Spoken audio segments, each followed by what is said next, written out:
Magandang hapon po. Patong-patong na paglabag sa batas trapiko ang ginawa ng isang driver sa Antipolo, Rizal. Pinakasa na nga ang nabanggang pedestrian, lasing pa umano siya habang nagmamaneho. Ang driver na napag-alamang empleyado pa man din ng LTO, nasukol ng isang pulis na off-duty. Tunghaya na maaksyong pagtugi sa pagtutok ni Jonathan Andal, exclusive. Dahang-dahang tumatawid sa pedestrian lane ang magkakatrabahong ito sa sumulong highway sa Antipolo, Rizal nitong Biyernes ng gabi. Pagdating sa kabilang kalsada kung saan nakaparada ang sasakyan nila pauwi, inararo sila ng isang kotse. Kita sa dashcam ang paghandusay ng mga sinagasaan. Ang may-ari ng dashcam na nakakita sa hit and run, isang pulis na hindi naka-duty. Dito na nagsimula ang paghabol ng pulis sa nakabangga na nag-overtake, nag-counterflow at nag-beating the red light.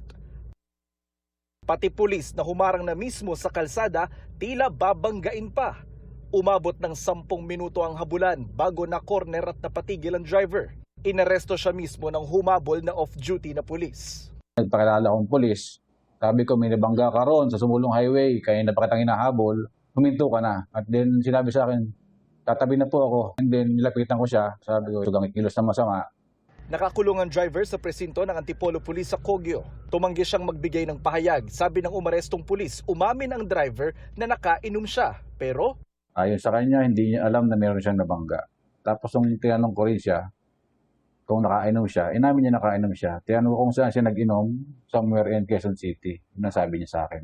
ang driver empleyado pala ng LTO o Land Transportation Office. Pinasisibak na siya sa serbisyo ng hepe ng LTO na si Assistant Secretary Marcus Lacanilaw. Pinakakansela rin niya ng habang buhay ang driver's license nito. Kasi LTO ka na empleyado eh. Alam mo yung dapat na hindi ginagawa. Ang lakas ng loob nitong taong ito na magmaneho ng lasing tapos mang-hit and run pa. So wala akong pakialam kung ano ang maging ano niyan. Hindi dapat tinotolerate yung ganyan. Kung kaya nating gawin yan sa manghuli sa ibang tao, mas kaya namin hulihin yung mga tao namin. Sa lakas ng pagkahabangga, nayupi na tong hood ng kotse na empleyado ng LTO. Ang sabi po ng isa sa mga biktima na kausap natin, desidido siyang magsampa ng kaso laban sa driver na maharap po sa reklamong reckless imprudence resulting in physical injury at abandonment of one's own victim. Nakalabas na ng ospital ang dalawang babaeng nasagasaan, nabugbog at nagkasugat-sugat ang katawan nila. Pagkabangga niya sa akin, kitang-kita ko pa tumigil siya ng kaunti. Saka siya dumire-diretso na. So paano hindi niya alam? Government employee pala siya. LTO pa ha. Na dapat alam yung rules dun sa kalsada. Jonathan Andal, nakatutok, 24 oras.